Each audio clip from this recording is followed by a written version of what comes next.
songwriting situation, like when you're on a set of a movie or a TV show and you pick up your guitar and you have an idea for a song, maybe something that happened that day or that week or that month, whether it's a director or a girl or whatever, is there a particular artist or set of artists you look towards for inspiration?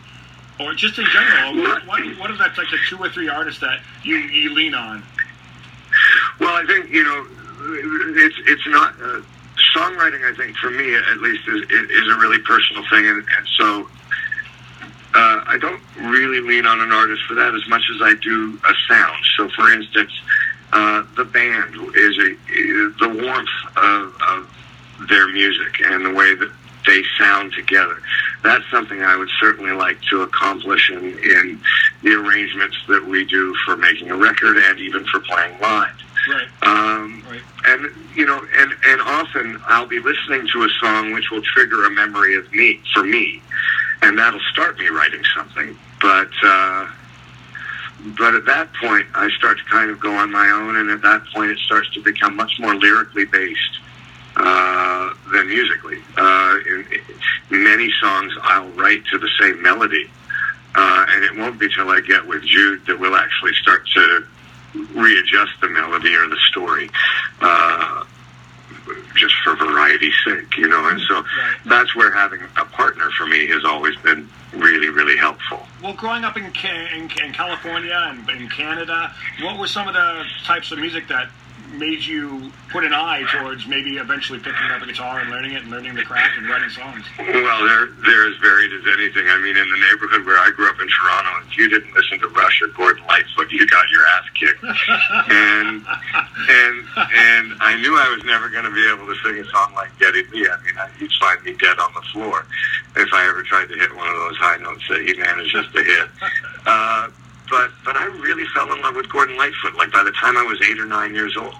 And he, whether it's the Edmund Fitzgerald or, Sundown, Carefree Highway, those songs were real stories. They had a beginning, a middle, and an end. Yeah.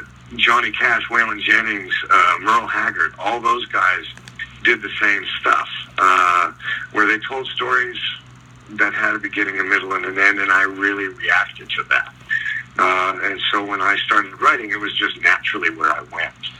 Staying in Canada, Kiefer, I know you're friends with Randy Lennox, who used to run Universal Records and now Bell Media. Yeah. And I've known Randy for a long time. He got me my start in, as far as starting my own label as well, like you did with Ironworks. Is Randy, has he been a great source of inspiration and musical help in your musical career?